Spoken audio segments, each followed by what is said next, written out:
right. So, hello and welcome to what is now the 10th episode of the Catenaccio podcast. Recorded on Spreaker. You can find us on Spreaker, Spotify, probably in your friend's trash can, everywhere you want. And now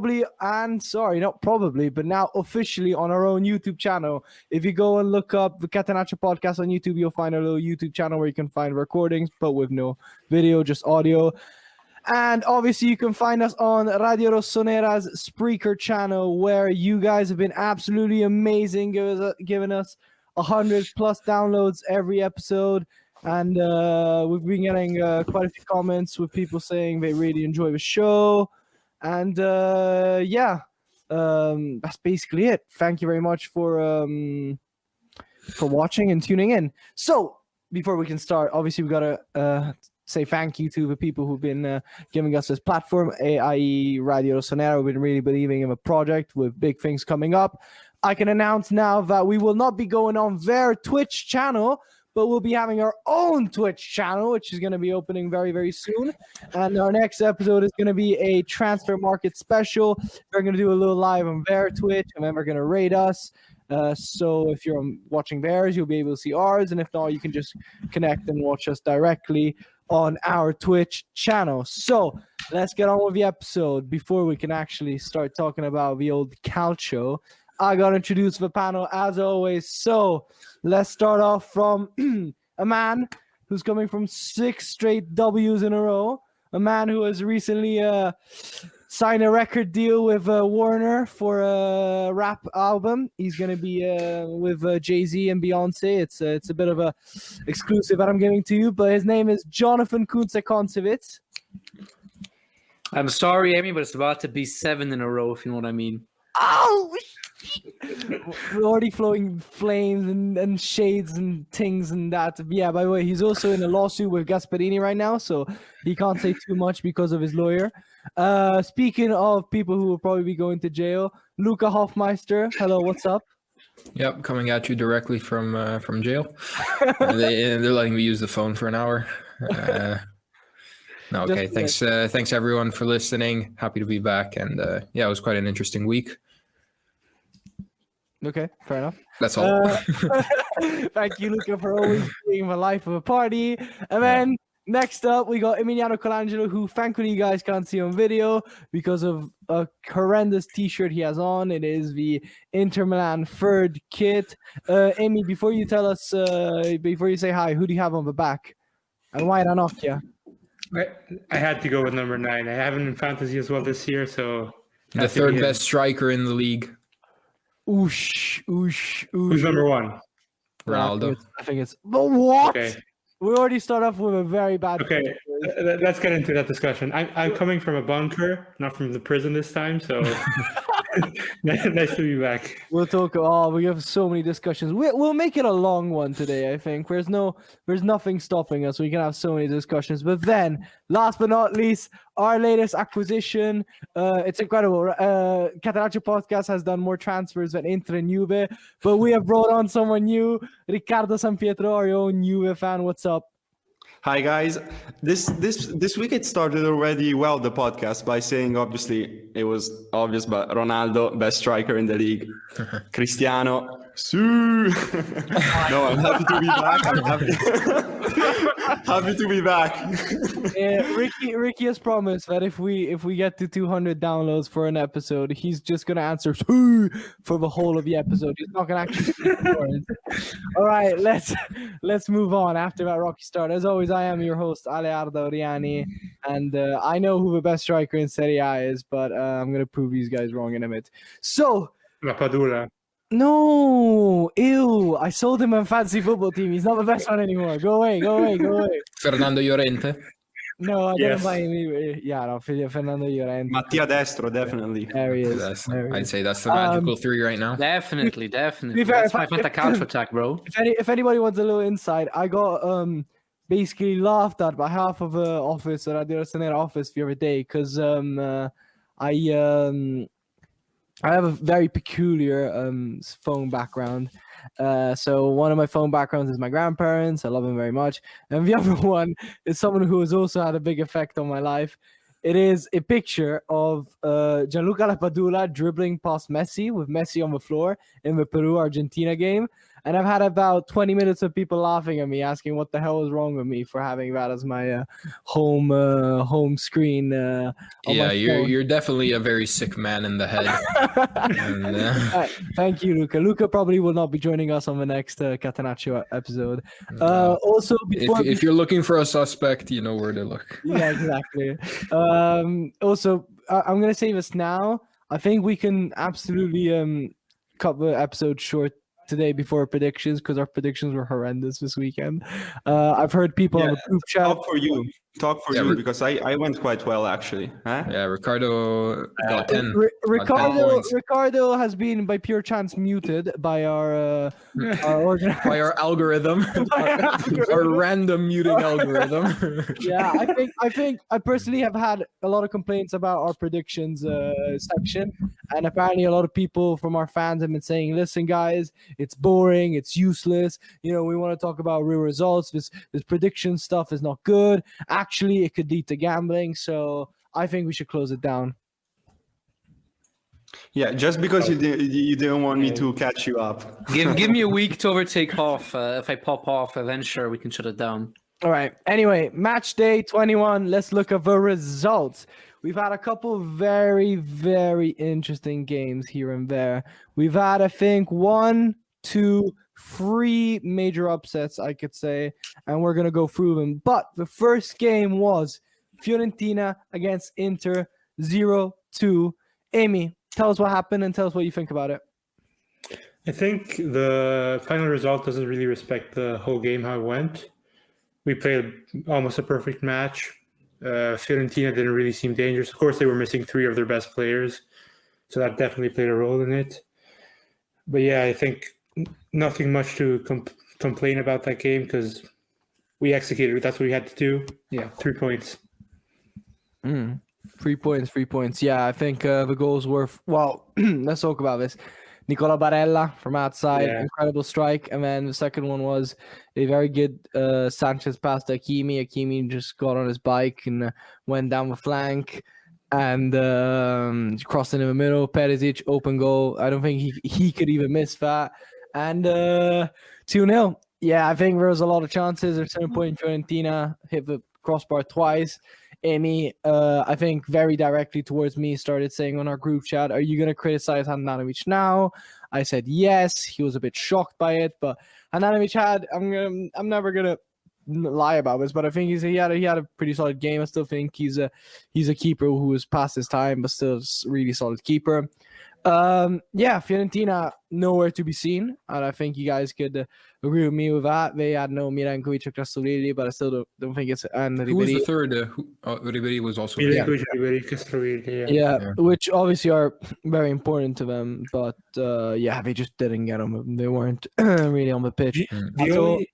Yeah, what's up? The only negative I might point out is we still can't finish all our chances, which, of course, this happened last week, but it hurt us against Juve, because they had 2 or 3 chances, finished 2 of them, and we had quite a few, but just only scored 1. Even Fiorentina, Barella scored, I think, missed a chance in the first few minutes. That was a great save by Dragowski. Great save, yeah, that was a great. Yeah, of course, but you have to finish those if you want to win the title. Yeah, for sure. Now I'm gonna ask you guys a question. I'll start off with Jonathan, but it's actually a 3-part question. Barella is either A, best Italian midfielder, B, Yes. midfielder. Shut up, okay? This is our show. Just kidding. Okay, is he A, the best Italian midfielder, B, the best midfielder in Serie A, C, top 5 midfielders in Europe? I'm gonna start with Jonathan first. Johnny, what do you think? A, B, or C? A. He's the best Italian midfielder, so he's not the best midfielder in Serie A for you. So, who is the best midfielder in Serie A for you?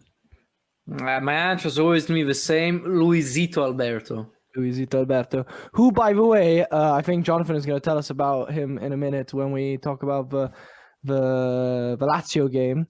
but who was on Twitch, and he talked a lot about Lazio and quite few personal things. And I think, Johnny, you were watching it, so you can tell us a couple of gems in a bit. And then I'm gonna ask Luca. I know Luca's a big fan of Barella. So is he A, B, or C? Is he best in Europe, best in Serie A, or best in Italy, or best Italian? Well, he's the best Italian just because Verratti is constantly injured, but he's going to be better than him anyways. I don't think he's nowhere near top 5 in Europe. Has the potential to be top 5 in Europe, and I hope that he does become that for the benefit of the national team. And in Serie A, I think I have to agree with John. Yeah, I'm a bit biased just because I really love Luis Alberto, but I think he's a better midfielder in general. Maybe Barella is more well-rounded. We're lucky you guys can't see Emiliano because he's having an actual hissy fit. Okay. Yeah, but I'm not dissing Barella. Like, he knows how much I appreciate him as a player, and he's an incredible player. He definitely knows that. What, him Barella or him Emiliano? No, but Emiliano. I thought you and Nicola Barella were in close contact. Yeah, I'll just text Nico, tell him don't worry. If you're listening to Catenaccio, don't get pissed. Hi, Nicola, who's watching right now. Moving on to someone who's seen a lot of great midfielders coming his way. Ricky, what do you think? ABC? I'm not sure because I was thinking about this. Barella is still quite young. He's 97. 1997. I thought that in the Italian way we say un 97, so maybe it turned out wrong. But you get the point. What I wanted to say that he's still young. So if we look at him in the future, like a couple of years, also maybe just 3 years in the future, he's definitely gonna cover all A, B, and C. At the moment, not quite, but just because he's still young. I agree with Luis Alberto being maybe more experienced as a player in Serie A and also as a midfielder. But I'm very confident with him. Already he's phenomenal. He's a talent. He played for Como, which is where I live, in Prestito from Cagliari, like in the 2016-17 season. So that's another good thing. And I think that Barella's talent is all thanks to Riccardo Sampietro, but don't say that around, guys. Jokes aside, I'm looking at the moment. He's already at a very, very good point, but I'm expecting much more from him in the future, and that really also from as we discussed before, Luca was saying, national team point of view. I'm very confident. Nice. And then Amy, and then I'll give mine. Amy, what do you think? A, B, or C? Or Amy, do you want to put D as the best in the world and the universe? All of the above. No, I'm kidding. I think Amy was famously quoted saying that 30% of the earth is covered by land, 70% is covered by Nicola Barella. I mean, everyone cringed. I think you have to say A for sure.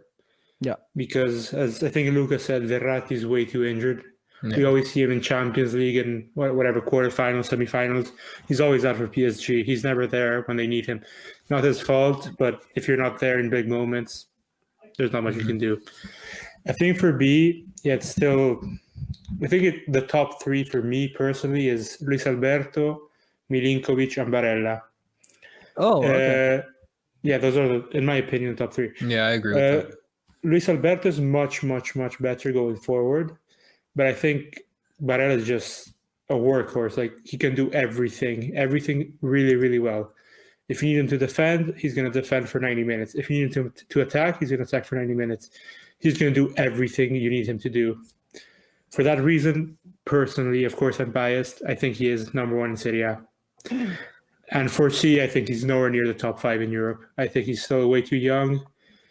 We unfortunately haven't seen him perform in UCL. He scored, I think, 2 goals, but still never made it out of the groups. So can't judge him that much.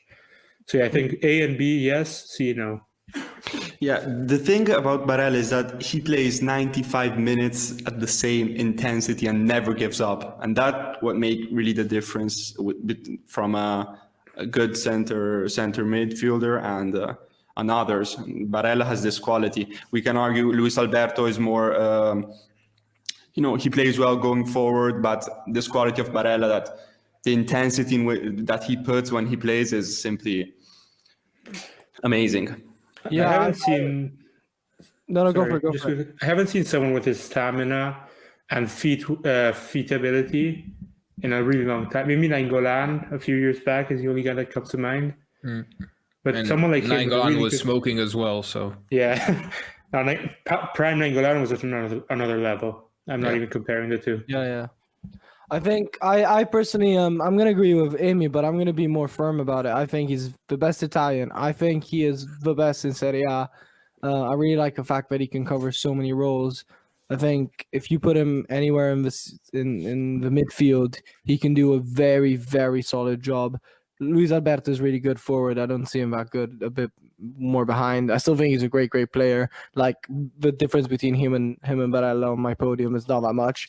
I think third place personally, I really like Milinkovic, but I've got to put someone like Frank Kessie up there because I think the way the player he's become is to me incredible.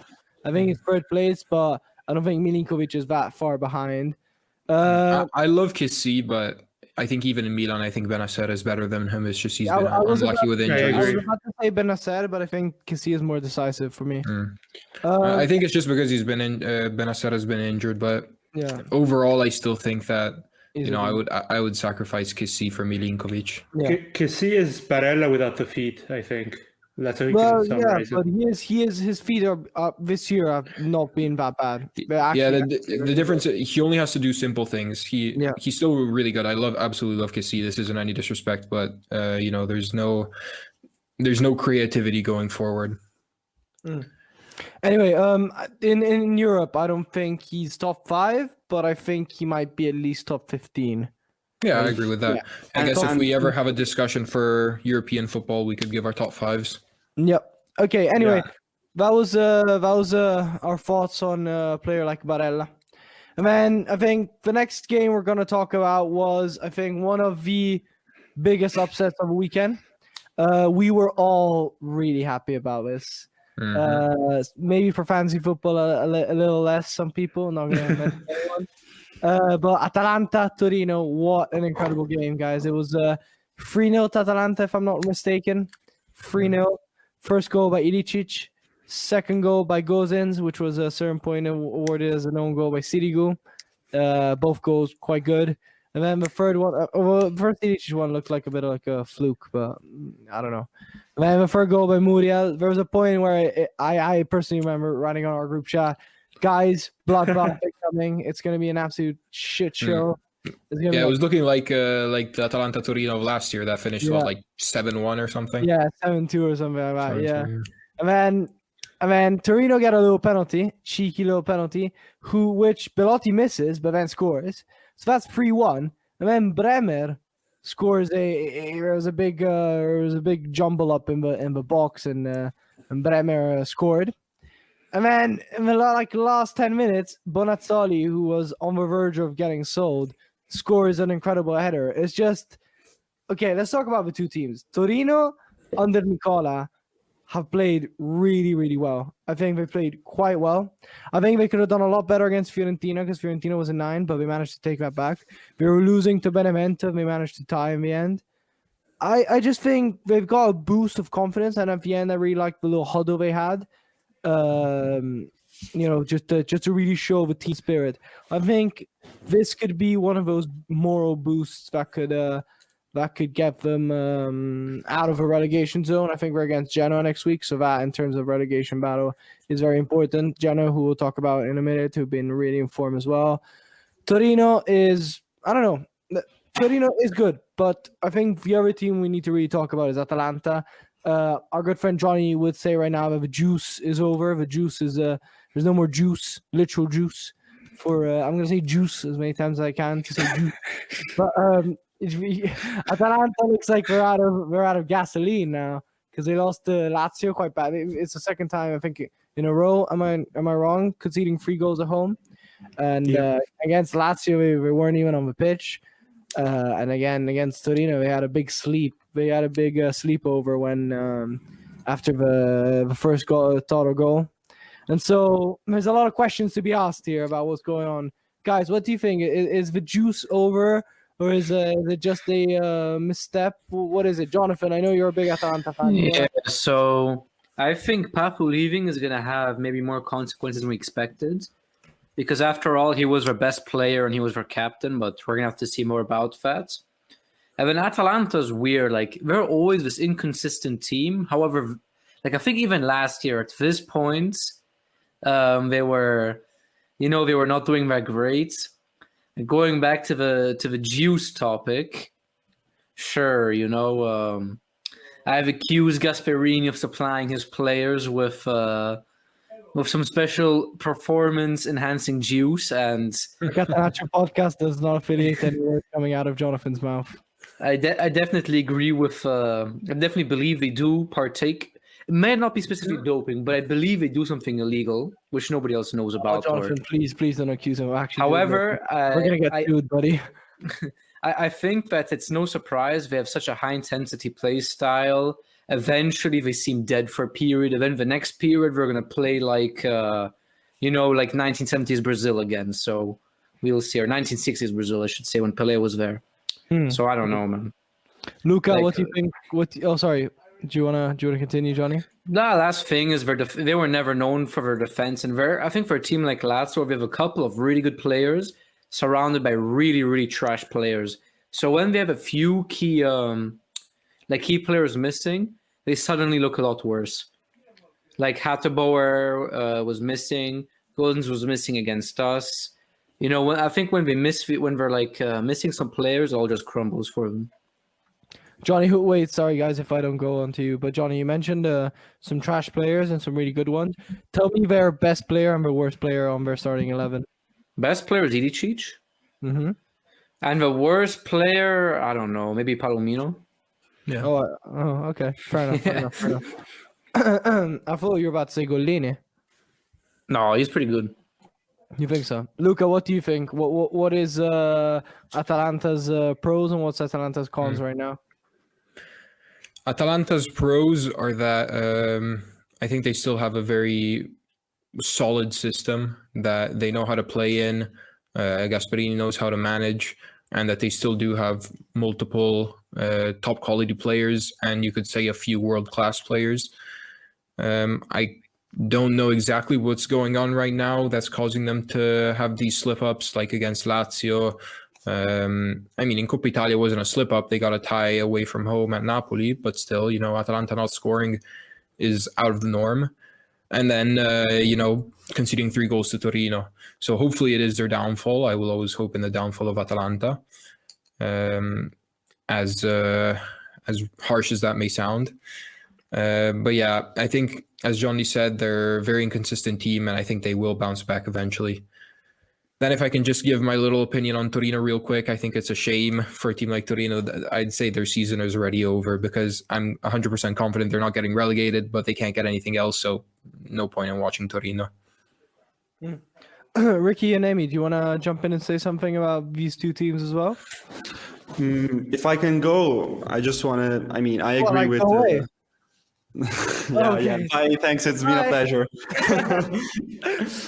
No, I agree with what Luca said. Atalanta with Gasperini, they have a system and they have their style of play. And it's now some years that they know what they have to do and what are their expectations are. And so against Torino, it's strange. They just seem to have a blackout on the 3-0. And it's strange because usually when they are on a 3-0, 2-0, they just keep on going.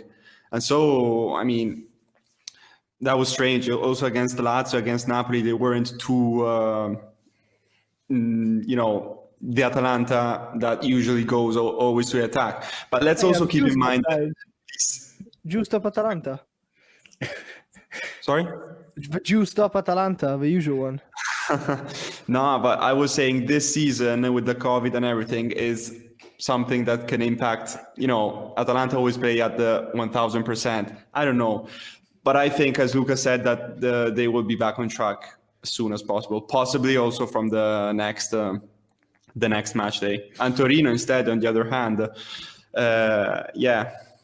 they probably will not get relegated, but they don't have since the first part of the season much to go for on the left side of the table. So yeah, that's it. Amy? I just wanted to say that I admit I was wrong about this Atalanta team. I think even at the beginning of the season when they weren't doing too well, I fully expected them to come back and get like a string of results all together and just go on wins and never stop. In reality, even I think this game more than the Lazio one showed that how they really crumble, because you can't lose or tie a game when you're 3-0 up, in my opinion. If you're 3-0 up, don't tell Luca and I. Don't tell Luca and I. We've had a bad one in 2005. Come on, mate. We could barely even walk. What, Milan or us? Oh, sorry, go on. I wasn't referencing that, but okay. just I don't think. I think it happened to them against Lazio last year as well, where they were 3-0 up and then tied 3-3. If my memory serves me right. Yeah. And then about Torino, I think they're the opposite of what we saw at the beginning of the season, where they would get some results maybe, and then in the last 2 minutes concede 3 goals or 2 goals and go down. So I don't know, maybe they can, even, you said I think they play Genoa this week, start getting some momentum in their direction, but I don't see them doing much. Yeah, I want to say that what's it called? Atalanta really reminded me of, and it's honestly, it's not a doping comment, I swear to God, but they really remind me of, have you guys seen Space Jam? Like where those of the little creature alien guys were really small and tiny, and the Monstars. Yeah, the Monstars. And then they get all juiced up and we're like, yeah, and they're like massive and incredibly good at basketball. That's Atalanta for me. Like, if they're good and just like big like that, they can destroy people like they did to us. But sometimes they just become, even in the middle of one game, like we did here, they can just become from the mighty monsters to the small ones. Well, now that we even, quoted, I mentioned Space Jam, I think we can finally move on. Next game, not like a lot to talk about, but not even that much. Sassuolo Spezia. Spezia really, I think, finally deserving to get one of those results that is really going to be talked about. Winning 2-1 away at Sassuolo. Winning goal by Ghazi. Spezia played really well the whole game. I think Sassuolo for first half were quite solid, but then they just, put their foot off the gas. I don't know what's going on at Sassuolo. One thing's for sure, Berardi died off again. He starts always the season really well and then just dies off. But I think that's Sassuolo as a whole, guys. I think Amy was one of the first to say that they're all hype and nothing about them. But yeah, I'm quite disappointed in Sassuolo. But more than disappointed in Sassuolo, I'm happy for Spezia. Does anybody want to say anything, or are we good to move on? One tiny little thing. I think it's mainly mentality, because you look at their position in the league, they can't really do much. The top 7 is too tight, too many good teams, like very, very good teams at the top. So they have really nothing really to fight for. So yeah, I think you get a bit complacent because you say, well, I'm definitely not risking being anywhere near relegation, but I can't get into the top 7. But now the only thing that comes into my mind, the new European competition in Serie A, what places go into that, the Conference League? I think it's just after Europa. So would it be 8 and 9, or do we only have one slot? I think we need to look that up. Probably 8 and 9. But yeah, I assume there's still some quite a decent financial compensation for a team like Sassuolo or Torino, for example. I'm sure they would love but Sampdoria. They would love a competition like that. On the flip side, these teams that finish 8th or 9th usually have no depth. So I'd see them participating in this competition really harming them in the league. Yeah, but on the flip side, then you could say that with extra money they can invest into some depth, and they're competing against teams who are in their same situation, except the Premier League teams, I guess. Yeah, I guess. Yeah, the fact of these. Last point, since we were talking about this possible new European competition, these 8th, 9th, 10th teams usually have 13 players that can really make the starting 11. If you know what I'm trying to say. Yeah, exactly. So it will be also very hard for them to manage the energy of the players throughout another competition. And generally with Sassuolo, I think this is kind of happening for them, even if obviously they're just playing Serie A, because they're starting to lose a bit of momentum, as we said before. Because against Cagliari, they scored the 1-0 at the last minute, and now losing against Spezia at their own stadium, I really didn't expect that, because De Zerbi is a kind of manager that he makes his team play football and has ideas, and so I mean, we'll see what Sassuolo does in the next months, but definitely lost some momentum there. The question is, do you reckon Spezia could upset Milan away, or is it Absolutely not? Bastard? All right, should we move on then to a team as two teams which are, probably as big as Sassuolo and Spezia. Juve against Roma, 2-0 win. Really, really, really good goal by Ronaldo, showing his class. I think it's one of those goals that only a player like him could even think about, just shooting with his left foot that way from outside of the box. And then super sub Kulusevski coming in and causing an own goal by Ibanez, but it would have been a 2-0 by Ronaldo nonetheless.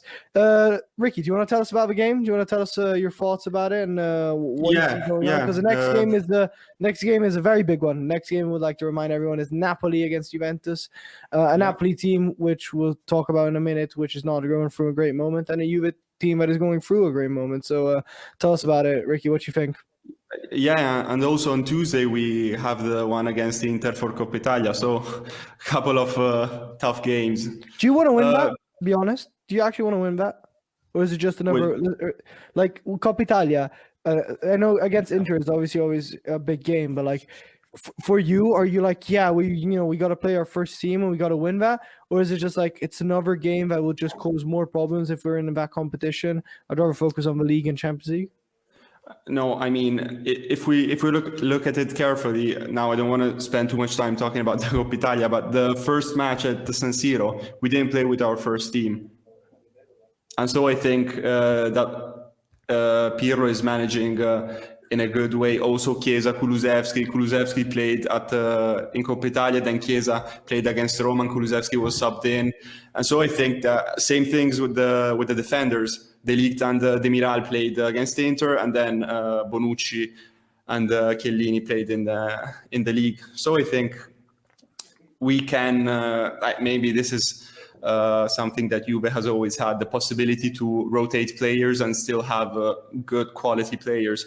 And from my personal point of view, I really care about this Coppa Italia. So I hope that we will have a positive result on Tuesday and be able to reach the final, because I mean, the league has never been uncertain like this year. And so as a Juve fan and for my team, reaching the final of Coppa Italia, then it's a final. Last year we lost against Napoli in the Coppa Italia final. And so coming back this year would be very good for us. Then I'll move on to the Juve-Roma game, because basically the match has been decided by episodes and by one player, which is Cristiano Ronaldo. Roma played well. Like, you can't say that they didn't play well, perhaps like they did against Lazio. They played really well. We left them, took charge of the game. And so basically Ronaldo solved it.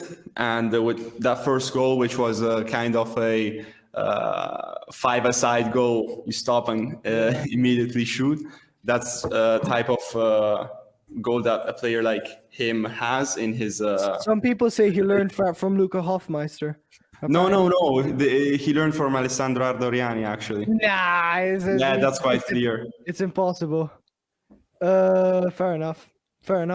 How do you see the Napoli game coming up? Are you feeling confident? Are you tense? Are you, how are you feeling? Are you going in there like, oh God, is it a must win? Is it what is it for you? Against Napoli, it will always be tense. They're not in their best period, let's say. They lost against Genoa. Gattuso is being a bit, talked upon. Should he remain? But I mean, for us it's positive, it's negative for them. I've also heard that they were, I don't know if this is true, that they were thinking about playing the Juve Napoli that didn't took place in October or September. Oh wow. I don't know, maybe this is completely wrong, but I heard this thing. It would be kind of different because it would mean that the Napoli would have to travel to Turin and not vice versa. But I know. I have a question. I have a question. I think Luca could confirm this. It's more of a point than a question.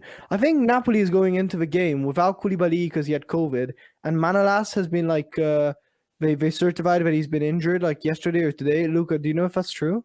You're usually quite you got quite a grasp on these things. Well, I remember Koulibaly being positive. Gotta be honest, I haven't heard anything about Manolas, but hopefully he is fine because if they have to keep playing with Maximovic and Rahmani, yeah, Manolas is still given as unavailable. Yeah, I just confirmed he's out for 3 weeks. Yeah. Well, that is really unfortunate for Napoli if they were starting with Maximovic, Rahmani against Juve. I don't think that's going to end well. Yeah, Napoli's always really bad against big teams. They just play to not lose. Yeah, they don't try to win at all. They just stay in their half and don't do anything. You put the words into my mouth, Cody. But the other team from this game, Roma, being crap against big teams is their job.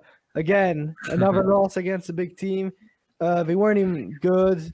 Mayoral wasn't up for the job. I swear Dzeko was better in those few minutes he played rather than Mayoral. Really showing that, Mayoral can be on form against the Spezias and the Crotones, but, Dzeko is, at the end of the day, one of the best strikers in Serie A at this moment. Does anybody else want to say anything about Juve Roma? I don't have much to say about Roma. I think we've already said so much. Yeah. And Roma is kind of making our job easier in that they're not showing anything new against big teams. It's the same old trash. And yeah, that's all. Juve, I must say, 2 incredible results so far out of these 4 games that they're going to have. So, Inter, Roma, Inter. Napoli. Yeah, is Napoli before Inter or no? Inter is already midweek, right? Oh, okay, yeah. So out of these 4 games, if they manage to get tomorrow, they don't even have to necessarily win to go through. But yeah, 2 great results so far. That's all I have to say. I think. You go. All right. I just wanted to say, I think this game makes it clear there are 4 teams playing for 4th place, and I think this year certainly was one of the most entertaining ones in a long time. Because we did have some wild 4th place races. However, this time we have a wild race for the Scudetto and for 4th place. I don't know when the last time this was the case, especially 4 teams. Well, last year, kind of. Was it that many teams playing for top 4? I don't think so. No, I think it was just 5. Yeah. I think it was like only Roma who narrowly missed out. That was about. And then 2 years ago, it was between just us and Inter, pretty much. Yeah, and now we have. And now we have Napoli, Lazio, Atalanta, and Roma, like all neck to neck to each other for now. And it seems like these are going to be the teams playing for the 4th place. So I think it's going to be wild. All right, should we move on then to we just talked about them. Should we move on to Napoli? Yeah, if I could just interrupt you real quick. Yeah, go for it. I have information for the UEFA Conference League, and it's actually kind of sad news, I think, because essentially they just took away one of the Europa League spots and they're giving it to the Conference League. Oh, so no now, way. Yeah, so now for Serie A would be 5th and 6th spot going to Europa League, assuming that the winner of Coppa Italia is already classified within the top 5. And then the 7th spot will go to the UEFA Conference League. So unfortunately, the smaller teams won't have a chance to play in Europe, or at least they won't have an increased chance to play in Europe, which is I feel like pretty that sad. defeats the purpose of the Conference League. Yeah, totally agree with you. I don't see the point. Imagine a Roma playing in it. Do we want more bottom tier teams from like these weird European, not weird, but these, how you say, these worst performing leagues? Listen, I can tell you a worst performing league. I'm saying it here and I'm saying it now. The Premier League is trash and the Serie A is so much better to watch. That's a big discussion. This is not going to help us with No, look, I fans. think the football entertainment is definitely better in Serie A. However, the teams are still better in the Premier League. Yeah. Get out of Gerarda.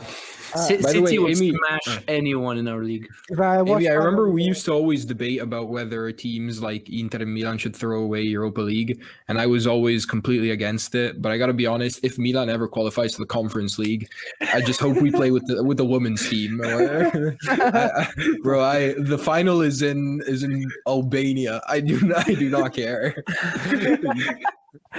All right, let's move on to the next teams, and it's Genoa against Napoli. Genoa, thrashing, slapping, dipping, whatever you guys want to say, dipping them in hot sauce and then covering them with breadcrumbs. Yeah. Wow, what an Doing his absolute thing. game! Wait, by the way, I feel like I need to say I love Albanians. That wasn't anything. I don't want to get. Listen, every episode we have to. I gotta say sorry apologize some, to like, someone, category or something, like we have to always say sorry to a group of people after every episode or something. And when it was last week, because of Gasparino, we had to say sorry to losers. Roasted. Anyway, Genoa, Napoli, 2-1. An infinite, incredible, immortal Panda with 2 really good goals. Although I was watching the Sky Club basically yesterday, and we were talking about the 2 goals, and we were both really, really big rookie mistakes from the defense. Yeah. Nothing to take away from Pandev. Incredible goals. One of them was an incredible pass by Badel. He had a really good through ball, and Pandev did an incredible touch. But still, 2 very bad mistakes from the Napoli defense of Manolas, really looking like a schoolboy, more than a Serie A defender. Manolas, I think, has been honestly a flop since he went to Napoli from Rome. But Napoli just look like they don't know what they're doing. They played without Insigne, and I think that really showed. They didn't have Osimhen for most of the game. Mertens missing, I think, is a very bad thing. You know what? Let's start off on a positive vibe, though. Ballardini is really, really showing how for Genoa he always has some kind of miracle cure. He's bringing the points. He's bringing the game. He's really getting it out of the players. It's kind of a shame, but not that. I would have rather seen players like Scamacca, the young ones, really showing their talent in Serie A, but rather than people like Pandev, because it kind of bids into the stereotype of Serie A as a league for old players, but whatever. But yeah, I'm really happy to see Genoa doing better. Genoa is a team I really like. Does anybody want to say anything about Genoa, and then we'll move on to Napoli? Well, I have something to say about the stereotype of old players. I think while it may be unfortunate, it is true. Serie A is a league where older players thrive, and that doesn't mean that we don't give chances to younger players, but definitely out of the top 5 leagues, it's the one where older players have the best chance of performing well. I think that's why Atalanta's loved so much, because they really give a chance to so many young players. Yeah, true. Verona as well. Yeah, true. Anybody want to say anything about Genoa, or should we move to Napoli straight away? I just want to say that next week there's going to be Torino-Genoa, and you Great said it game. before, Arda. That will be very interesting because we'll be seeing 2 managers, Nicola and Ballardini, which, and it's going to be interesting. And then we're going to see in the predictions what we think. All right, man, I'm going to start off with a quick fire question. You guys answer with a yes or no, and then we'll talk about it. Should Gattuso be sacked? And then who should replace him? Yes or no? Let's start with Luca. Should Gattuso be sacked? And if yes, who should replace him? I love Gattuso's. Well, no, I'm not gonna say I love him as a man. That's a bit weird. Why would it be weird? Because the way I would have worded it, I totally respect Gattuso as a man. I don't think he's. Sorry again. No, I do not think he's a great manager. But at the same time, I wouldn't sack him now. I don't know. I know Sarri doesn't want to go back. Benitez would just be a step back 8 years. So I would just keep Gattuso to the end of the season and then find a better coach in the summer. Jonathan? I don't know. I wouldn't sack him yet. He's still, sure, we're not doing well, but he had lots of good results. He won a Coppa Italia. He beat Atalanta 4-1. or maybe it was 4-0, don't remember. He beat Roma 4-1.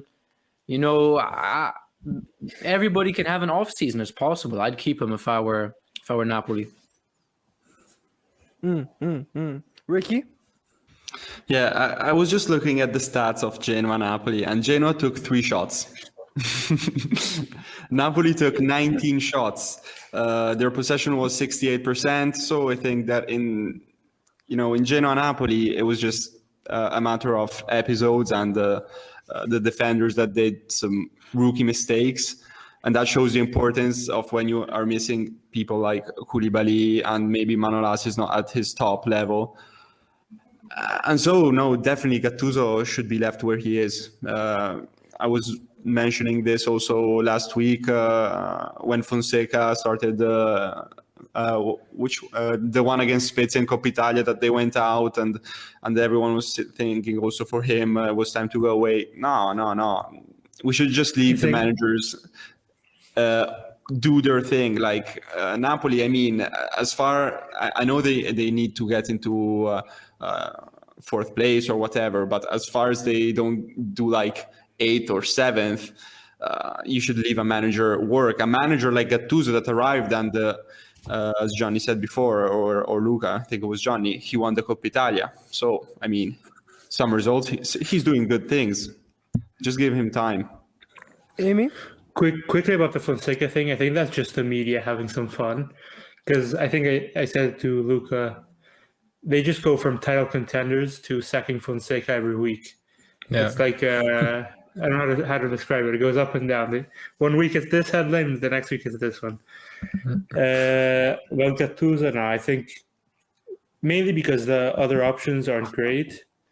I think he just has to stay there. There are only 3 points from Champions League. So you can't really complain, in my opinion. They play really badly, but that's the good thing about Serie A or leagues. You play against bad teams, so you can get a lot of points. Yeah. Regarding this, sorry, one last thing about the managers and Gattuso. We've seen how at Torino and Genoa, managers like Nicola and Ballardini came in and are doing extremely well. Do you think it would be possible if a manager came in now at Napoli? Could they do better or keep up the pace? Because I'm not so sure if for big teams it will work the same as it does for maybe lower table teams. I think if I can answer that quickly, and then I'll get to my answer for the other thing. I think Napoli is one of those piazze, as you'd say in Italian, where the manager has to really become close to the players. I think the manager has to become close to the fans. If not, he's just gonna have a hard time, because it's a place where football is relived day in and day out. And I think Gattuso is a manager that I think is known, especially in Milan. There's been a lot of stories about him being really, really close to the players, really treating them like they were not his players, but his own teammates. And so I think it would be so hard for another manager to just come in out of the blue, unless he was an ex, like Sarri, because at least some of the players Benitez, less likely, because there's a lot of players I used to coach but are not there anymore. And I think it would be really hard for a manager to come in and to really even himself feel comfortable in a piazza such as Napoli. I think Gattuso should stay at least till the end of the season. Yeah. I don't know. My dream would be to see either Sarri, who I'm a big fan of, come back to Napoli, and I want him to show people like Amy that he is truly a great manager and start actually winning something. Mm-hmm. I think the bigger dream, the more romantic dream, would be for Napoli to do a Juve and get Allegri and win the league with Allegri. But that's never happening. And then I wake up a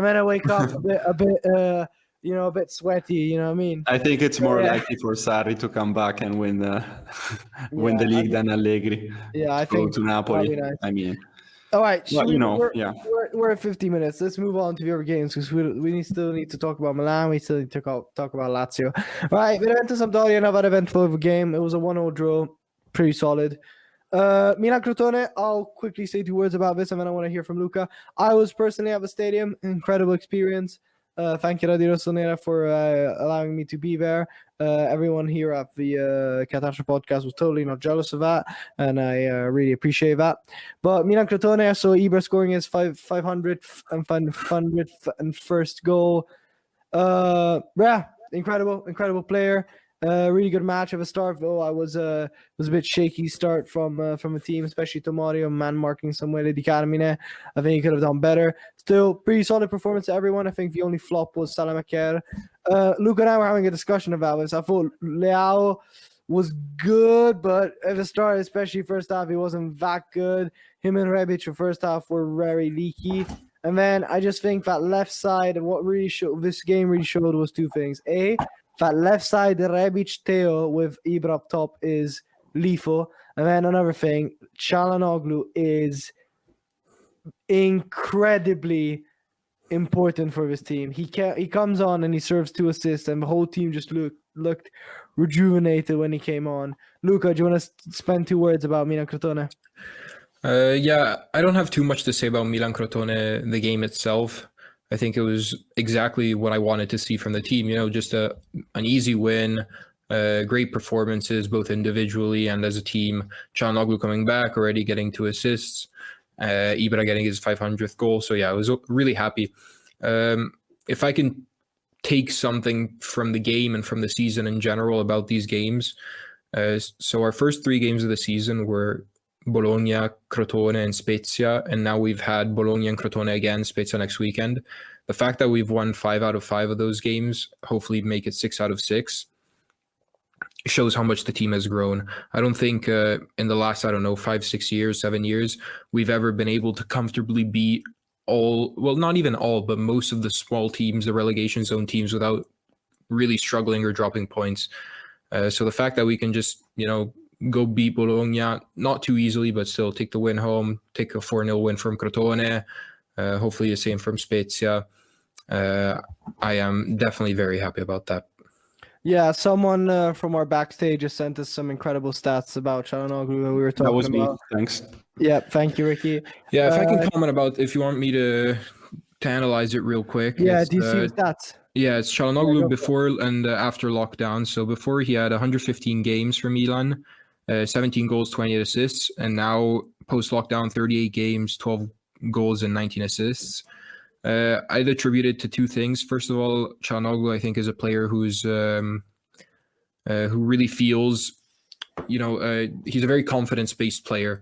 So with the fans in the stadium initially, everyone was kind of against him. So this wasn't really helping him play well.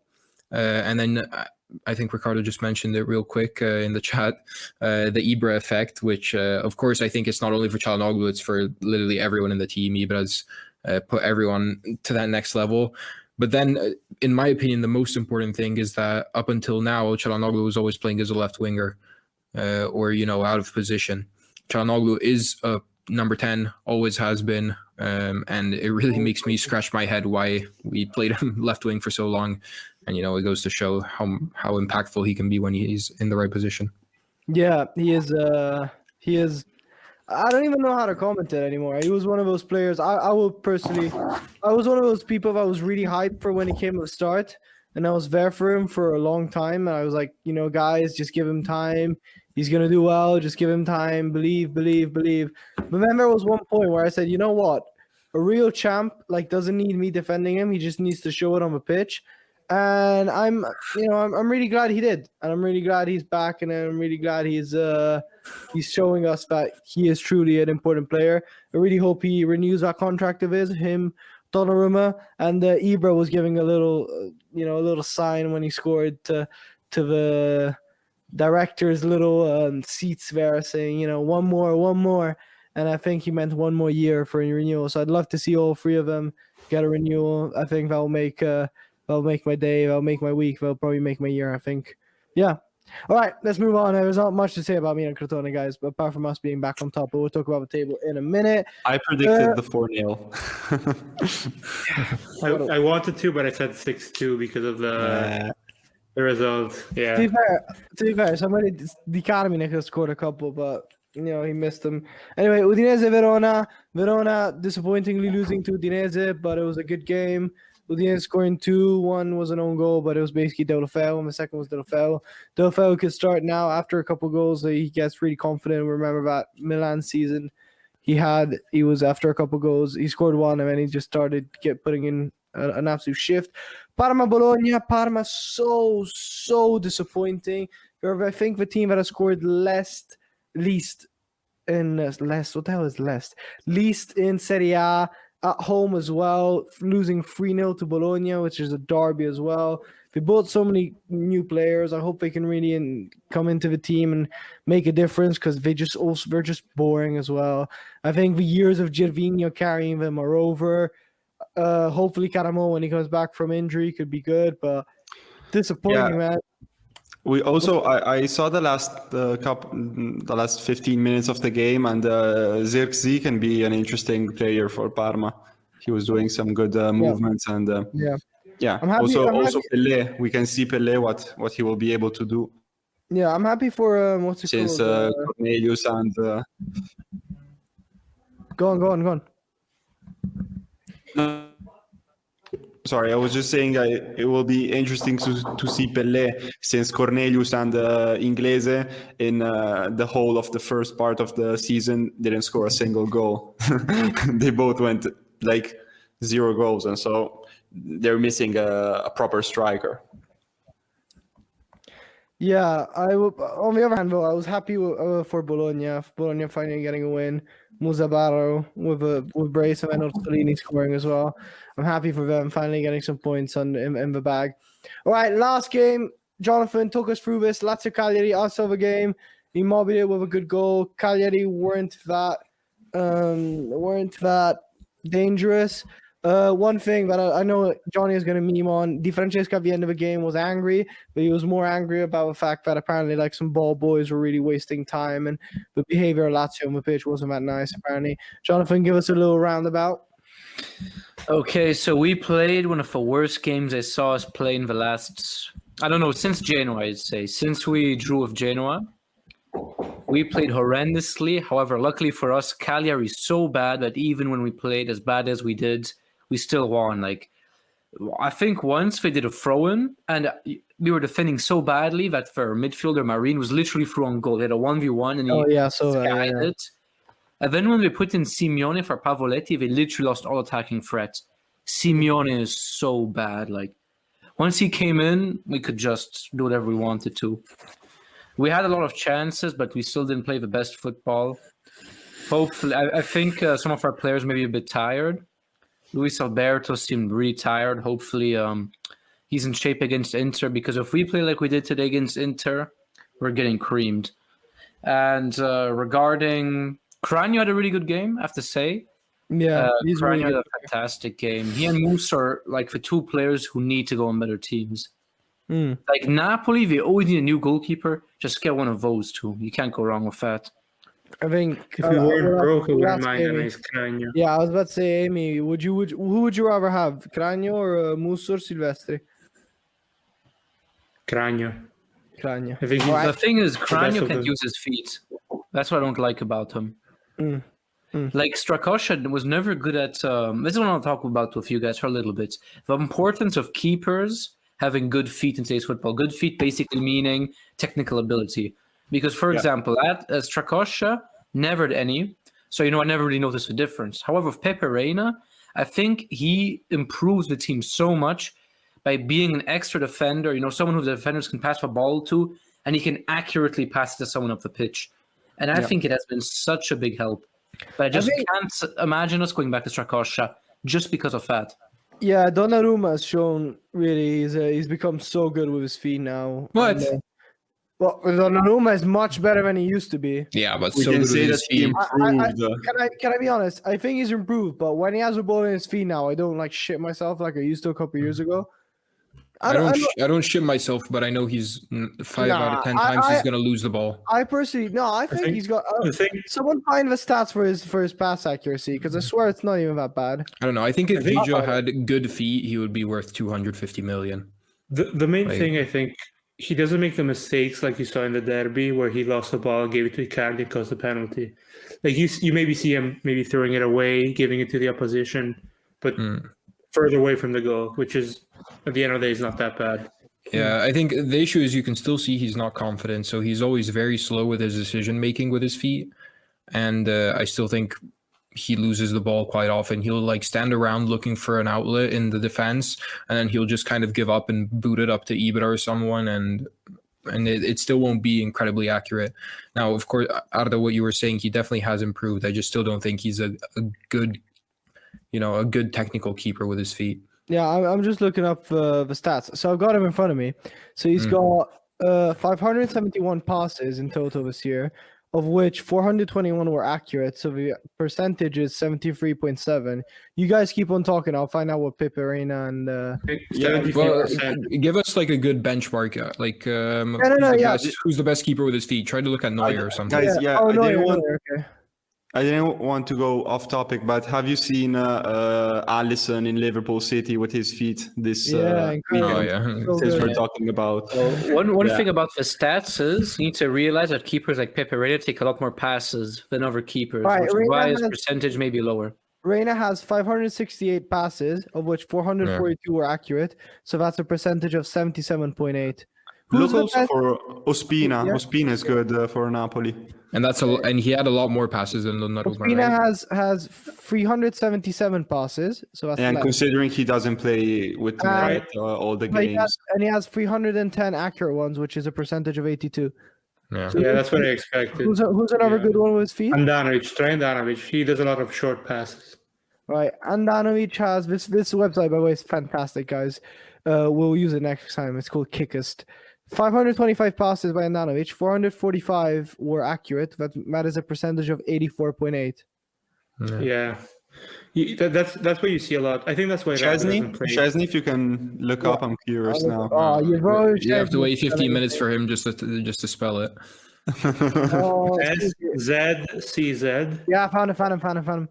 Okay. Oh, wow. Okay, Chesney has 492 passes in total, with 445 being accurate. Oh. That is a percentage of 90.4. Bro, that's like a complete keeper. He does good saves and he can pass, Yeah. with feet like that. so That's can why you- he's Juve's starter. So okay, but how would we rate Donnarumma then?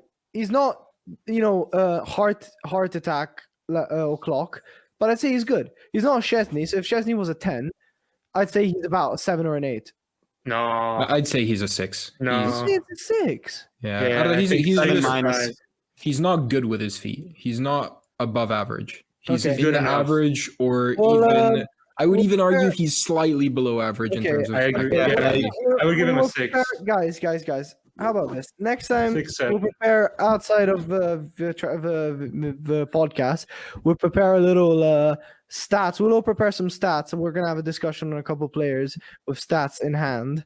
How do you guys think that? That excites me. That sounds good. Yeah. True. I just want to conclude, Yeah.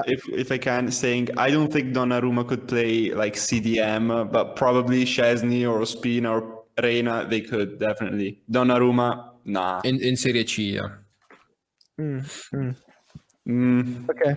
No, I'm saying Ospina and stuff. Yeah, Yeah, no, there's no way he's a CDM in Serie A. Yeah, exactly. Yeah, no, obviously, I mean, like, not No, Serie A, but- Donnarumma couldn't play CDM Anyway, for by the way, Gasson. as I've got all these stats in front of, as I've got all these really interesting stats in front of me, I'll just give you a couple stats. So the top scorer right now is Ronaldo, but the best scoring ratio is Ibrahimovic.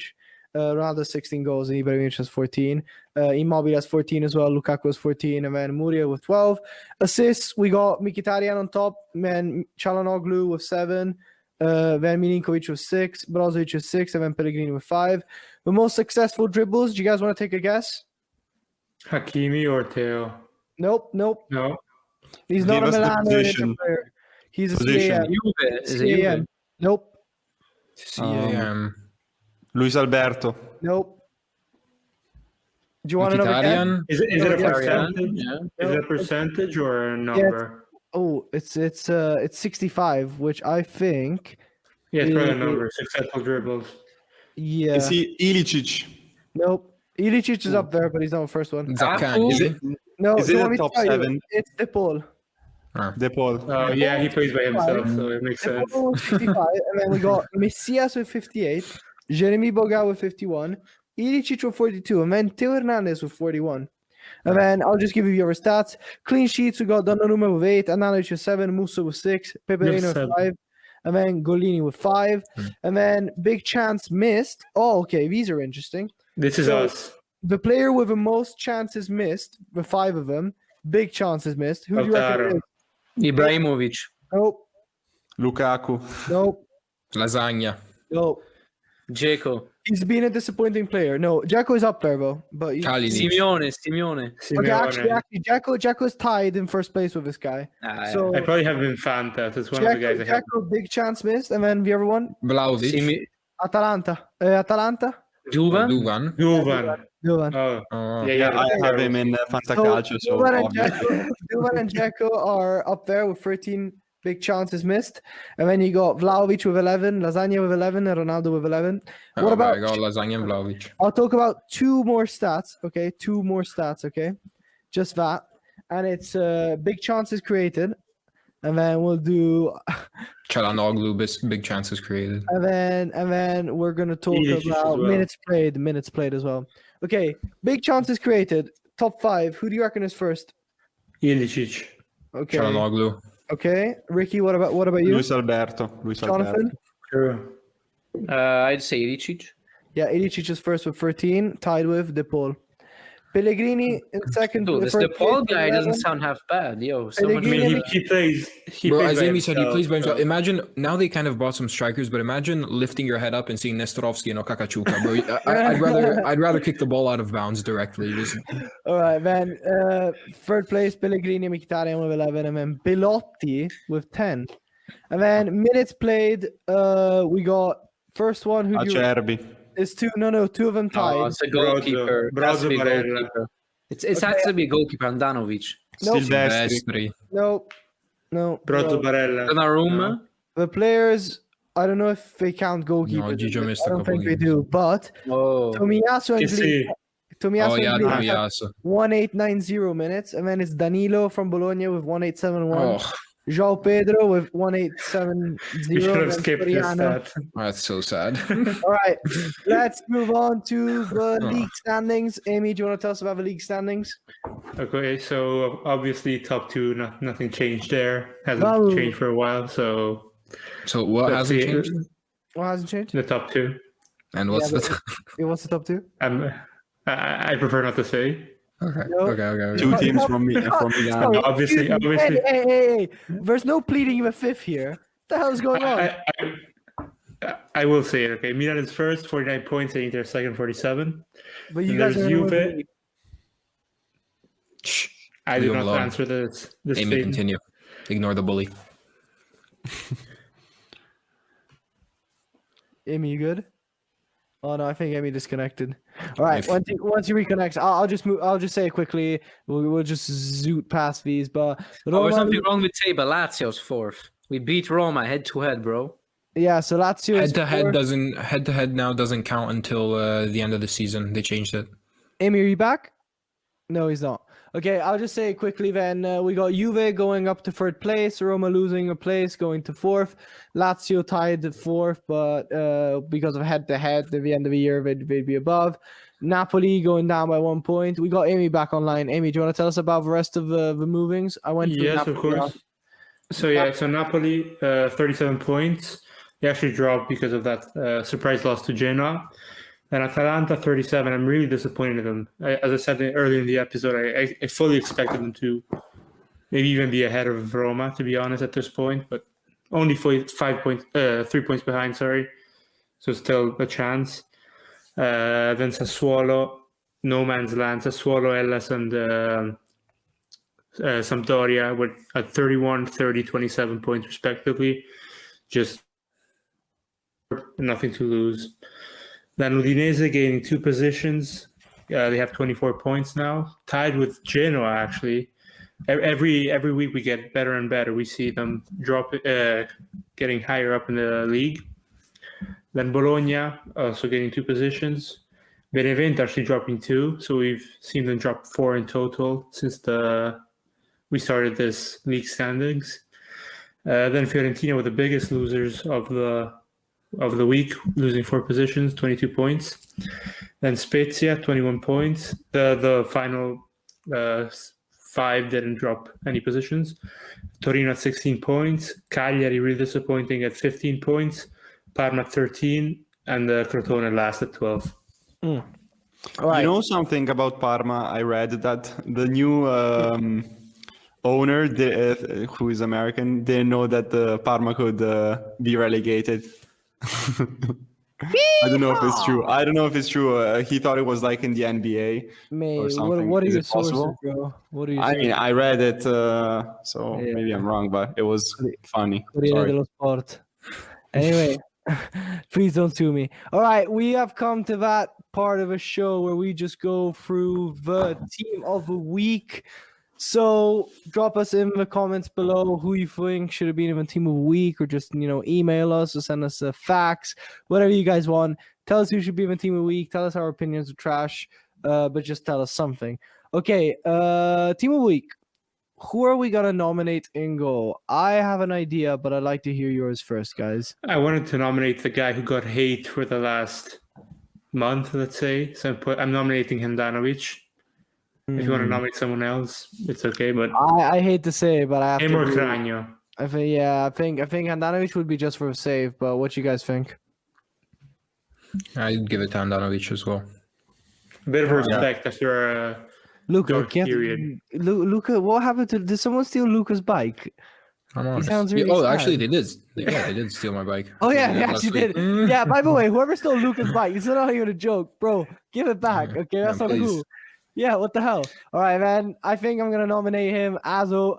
Oh, this is an opener for. It's alright. I just realized something. I'm gonna nominate three people for the back, and this is gonna be our next discussion that we're gonna have probably next week. So guys, get ready. Oh for it. yeah. I know I'm what gonna it is. nominate Hakimi, Theo, and Gozins for the back. I think everyone's gonna agree with me. No, Hakimi, Theo, Acerbi. Gozins not getting there. No, they tied 3-3 against Come on, Torino. Gozen's goal was Yeah. gifted. You do see it. It's not a Yeah. goal, man. Yeah, okay, and everyone's they not a tied goal. 3-3 against. Anyway, I think goalie- Alexandro, goalie legit- Chiellini, and Acerbi should be above Gozens. Yeah. Okay. Chiellini should go in there again because against Roma, which is a big match, he showed up. And I'd put Chiellini instead of Acerbi because Acerbi was against Cagliari, who I swear to God are terrible. Like I wouldn't mind. these guys, if you keep on playing like this, Serie B is calling. That's what I'm gonna say. Roma, as much as I meme them, they're actually they're like tied with fourth of us. They're a competent team. So Okay. Yeah. I Okay. wouldn't mind. Yeah, what's Sorry, up? just quickly removing Hakimi. Actually, I think he got the assist, but he always misses so many chances. He gets into the box so often, but then just we can't capitalize from his. He misses the ball. He gets the cross wrong. He way too many mistakes, in my opinion. All right. Do you have anyone? If you want to put Theo and Acerbi instead, I'd be good for that with that. I don't know about Acerbi personally. I think. If there's no one else, you can put Hakimi. I think It's just like- Tomiyasu played very well. Yeah, I think if someone from Bologna has to be there. Yeah. Well, We could put Tomiyasu. No, Yeah. Barrow. Yeah, because- Barrow's going in anyway. Yeah. So. all right, I think so- Danilo would be a bit too much, probably. Absolutely not. All right, help. Anyway, so our back line is formed by Chiellini, Tomiyasu, and Hernandez with Handanovic behind them. And then in the center of the field, who are we putting? I think this guy has to be there, Barella, after that goal. Yeah. There's no discussion about that. But then who else is going in there, guys? Maybe someone from Milan. Do you guys want to Or- hear someone from Milan that I don't think anyone would say, but I think who had a really good game? Mate. Yeah, I think Mate has to. I don't know if he's going to be in the team of the week, but he needs an honorable mention, especially after the derby where he played so badly. He played really well. Yeah, I don't know how many midfielders we're putting in there, so If you want, you can put him in. Yeah. I don't have I'll a lot keep- of clear options in my I'll keep mind. him. I'll keep Yeah, him as an same. I'll keep him as an honorable mention. Milinkovic. I think third week in a Badel row. has to be there. His assist was really good. Yeah. All right, But Milinkovic did play pretty well. Should we Yeah, get I think Badel? third week in a row, Oh, Milinkovic is in Badel, there. I think he did Third- the assist, right? I'm pretty Yeah, sure. yeah, with a head. this is- His It was head. a really nice play. Like we weren't doing it. We were in the first half. We were really nailing them. Second half, we were kind of dry. Then we just pulled it out of the bag. Bro, everything you just said sounds so dirty. You know what? I'm gonna get We're someone. nailing them. Kind of dry pulled it on. You're the a horny guy, man. Listen, Relax. I'm Hey, gonna come put- on, you gotta watch your language a bit. I'm gonna put someone unusual. I think Agudelo from Spezia should be there. He had a really solid game. Yeah. Yeah, sure. Yeah, okay. I'd like to say I watched that game, but I'm not gonna lie. All right. Anyway, Agudelo should be there. Who are we putting as a last midfielder, guys? I have no idea who. I'd There was, put Mate there was no for one who Banks. stood out. Yeah, I'd put Okay, Mate just put Mate, I guess. because it's just because he played so badly with Derby. I think for him to actually play that well it was really good. It was against the best of teams. Samuel from Juve, maybe? Or no? And then Juve, I mean, we didn't play too well. We had a solid game, but no one standing out particularly except Cristiano Ronaldo. So I think Mete can go there. yeah. Okay. All right, up front, I think Musa Barrow has to be there. Pandev, Barrow, Ibra. No, I'll put Ronaldo Instead of Ibra. I agree- Because I agree with Ronaldo. Ibra obviously scored. I think Ibra Yeah, just no, because he scored okay. For the 501 goals, goals, I'll agree with that. But yeah, okay. Pandev scoring 2 against Napoli. Barro, I mean, he scored 2 goals against Parma. Ronaldo instead scored against Roma. yeah, you can take away Barrow, I guess. But Parma's like a point dispenser. By the way, I He's think going there. Barrow assisted as well. For Unless you're Inter, you always tie against Parma. okay, well, I mean, the last goal, the 3-0, was just Arda, a go counterattack. for I think- go for 3-3-4 if that's available. Yeah, remove Mete. No, I can't remove him, guys. By the way, but people can't see it, so we'll just put it as a 3-3-4 without Mete, and up front we have Ibra, Barrow, and Pandev. Okay, so if And we were to Ronaldo. look And Ronaldo. Ronaldo, yeah, sorry. Yeah. If we were to look at our formation for the team of week, it would be a 3-3-4, debuting in football right now. Andanovic in goal for a great performance against Fiorentina. Chiellini, Tomiaso, and Hernandez at the back. Then 3 in the middle are Milinkovic again, Barella, and a new entry, Agudelo. And then up front, we have Barro with a brace, Pandev with a brace, Ronaldo with a semi-brace, and Ibrahimovic scoring his 500th and 501st goals in a club. Incredible. What a team. I won't ask you where this team would be in the league because it would, again, concede a lot and Dead score last. They would even score more. so much, but they would concede way too much. Yeah, way too much. By the way, I think this might be one of the longest Catenaccio episodes we've ever done, but it's always a joy to... We're taking our time. Yeah, We're taking our it's always a joy to be here with you guys and chat. All right, we've got to our last part of our show. I'm not going to steal your job, Luke. I'm just going to explain the rules this time. So each week, our host and viewers will be invited to predict the coming week's Serie A results. Predictions will be recorded and points will be assigned based on their accuracy. So how does the scoring system work? Exact result is 3 points. Only getting the winner or the tie right is 1 point. And the winning, not getting anything, just gets you absolutely nothing. So, Luca, get us through our predictions from last week. What do we say? Yeah, I think I'm going to try to do this a bit quicker than usual. I don't think people really care too much about our exact predictions. I'll just say that I had 4 points. I only guessed Inter winning, Sampdoria Benevento tying, Milan winning, and Lazio winning. So that was a terrible week for me.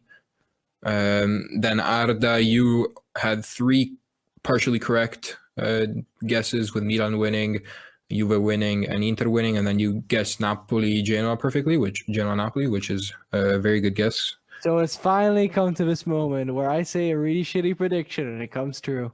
Yeah, exactly. Congrats, mate. And then Ricky, who needed a week to get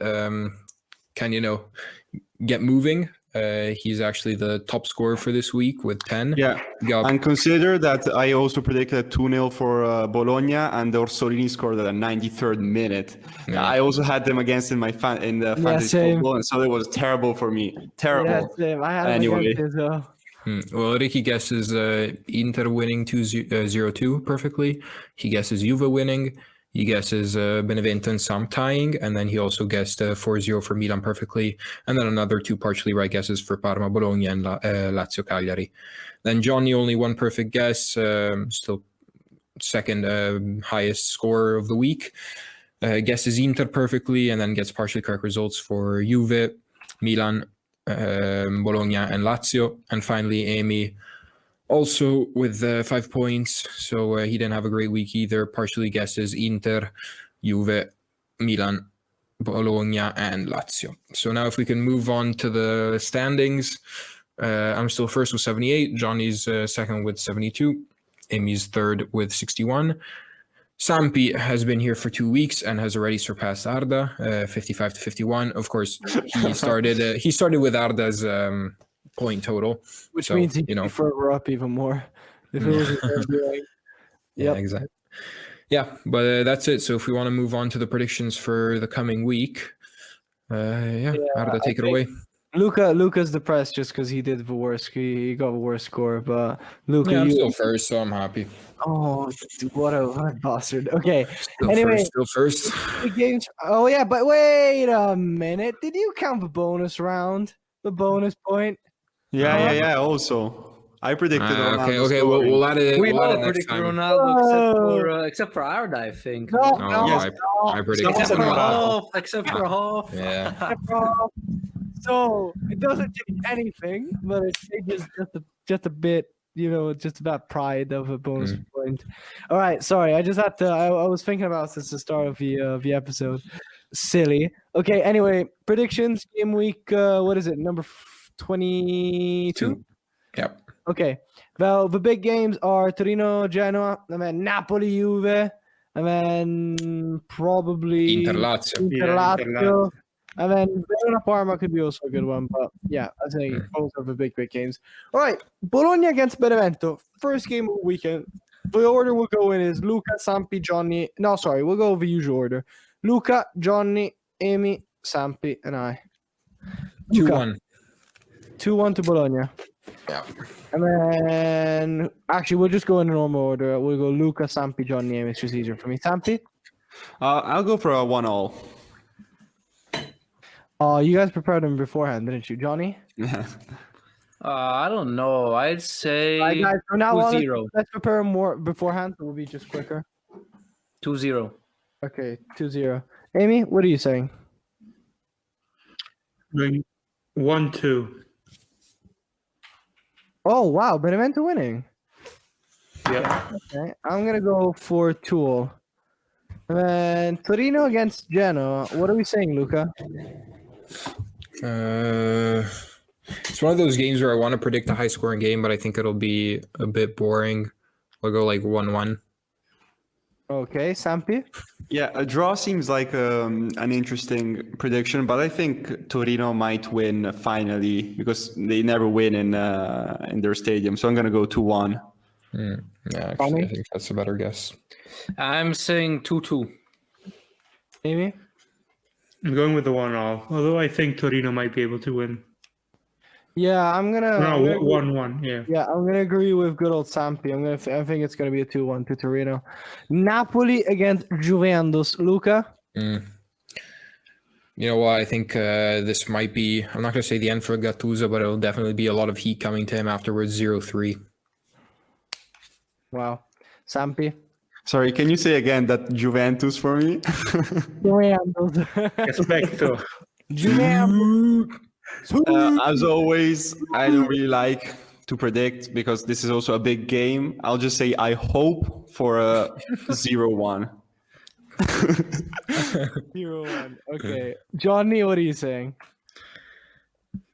For the Nap, I think it's going to end 2-1 for Juve. So 1-2. What about you, Amy? Going 1-3. Oh, Amy, I knew you were gonna say that, and I'm gonna say that too. I just had a feeling you were gonna say that. All right, Luca, what are you saying for Spezia Milan? 0-16. 16-0, if anything. No, I think this is gonna be a bit more of a struggle. I think it's gonna be 1-2. No, actually 0-1. 0-1. I think it's gonna be a very low scoring game. Sampi? 0-2. Jonathan? I think 0-2 as well. Amy? I wanted to go with 0-2, but since everyone chose that, I'm going to go 0-3. I'm gonna agree with Luca. I think it's gonna be. Do you guys remember Brescia Milan from last year? I think it's gonna be that. Exactly that.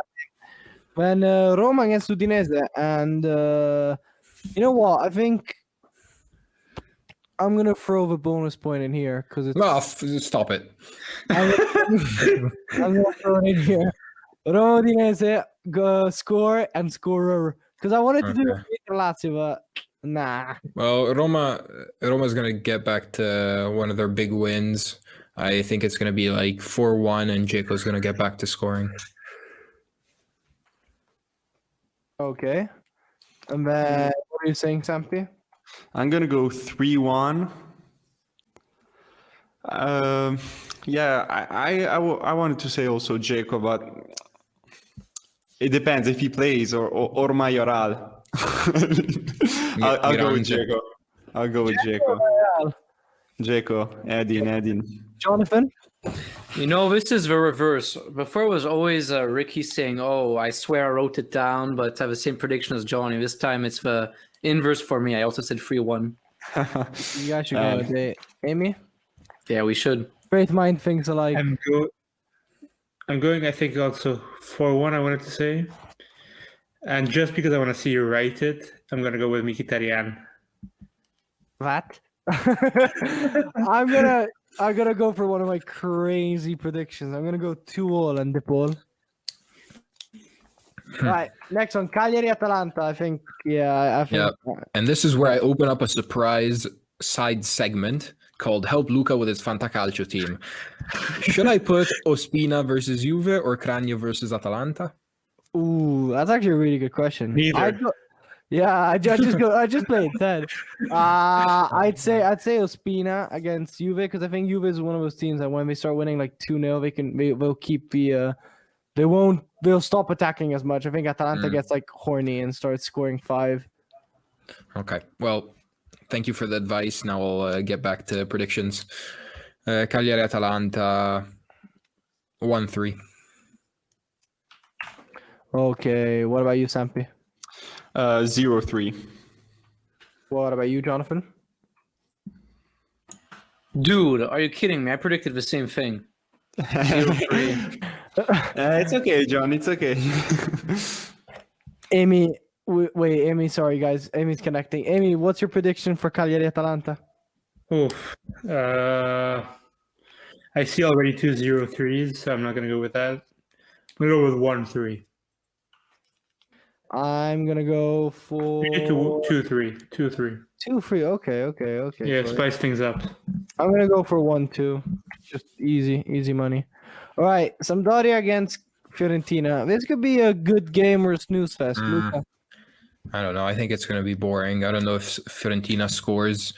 At Marassi, I think maybe 1-0. Wait, 1-0 for Samp.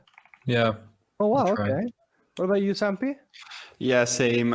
I might be completely wrong, obviously, but I don't think Fiorentina will win. I think it will be a 1-1. Okay, Jonathan? I think, man, God.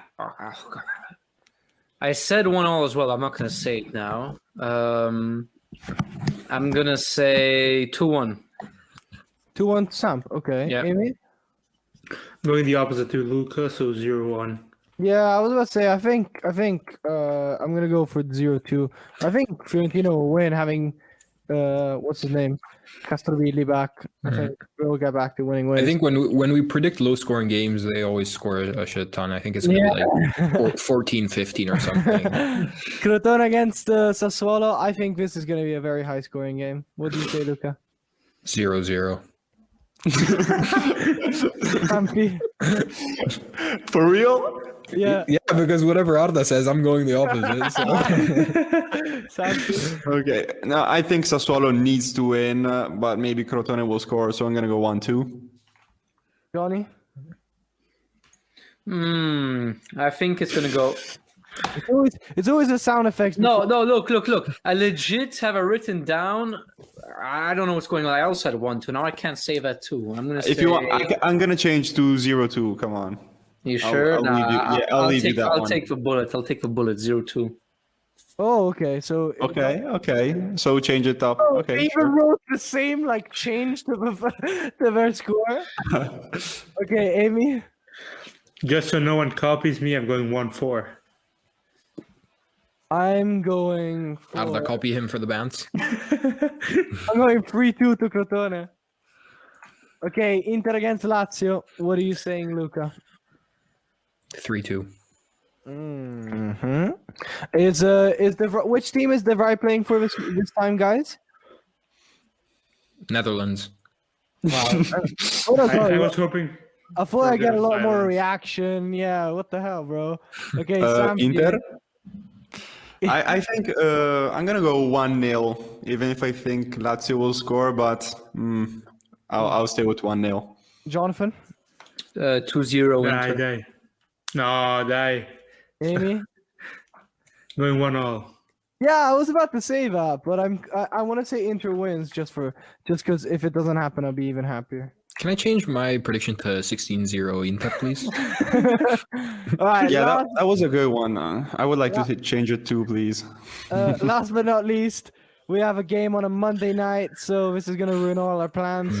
Verona against Parma. I think it's gonna be a snooze fest.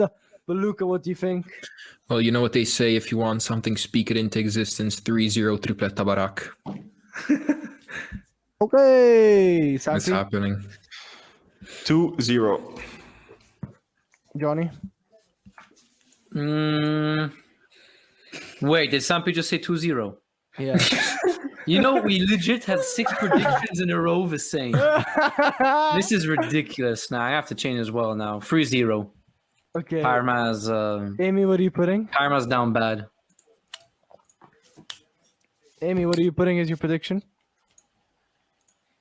All right, we lost Amy for a second there, but I'm gonna say 4-1 to good old Verona against Parma. Amy thinks Parma will win 4-0. Amy, can you hear us? He's lagging.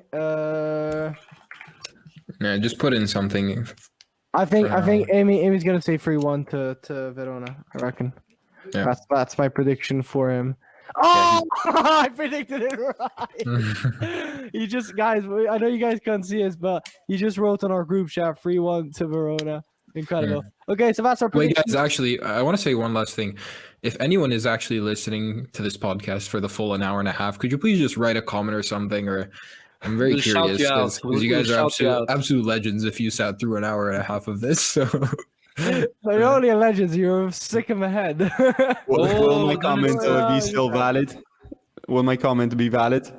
No. absolutely Wow. not. I don't know if Amy is going to be back, but we got to close it off as it is. Lucas said it's been an hour 30. My ass has been glued to this chair for too long now. So, guys, it's been an incredible episode, number 10. It's been a good. Oh, good, nice. 10 It's been, episodes. 10 episodes. A little round of applause, everyone. All right, Ricardo applauding. He's a fraud. He's only been here for 3 episodes. Anyway, the 10th episode. Thank you, Radio Rossonera, for allowing us to be here and be on your platform. You guys can catch us on Twitch very, very soon. We'll be rated by Radio Rossonera. And just check out on YouTube the Catenaccio podcast. You'll see our little logo. You'll probably find us on Twitch as well. We'll put the links everywhere. We'll probably post it on Radio Rossonera's Facebook or Instagram as well. Apart from that, thank you for listening. We're going to give the panel a little moment to say bye-bye. Luca? Bye, everyone. Thanks for listening as always. And see you next week, hopefully on Twitch. Jonathan? See you guys. Thank you. If you're still here, really drop down a comment and we'll shout you out and we'll buy you a kebab if you ever come by Milano. So thank you. Wow. Ricky? Thank you, guys. Ciao a tutti. Emiliano? Glad I'm not lagging for this part, so it was nice doing this episode and hope to see you on Thursday, I think, on Twitch. And then last but not least, I've been your host for today, Ale Ardoriani. I think next episode I won't be hosting because we're taking out my wisdom tooth. So I'm going to be paralyzed from my mouth. We'll probably have more fans because of it. And Ibra is better than Ronaldo, and I hope he wins Ballon d'Or. So see you next time, guys. Calma. Bye-bye. Calma.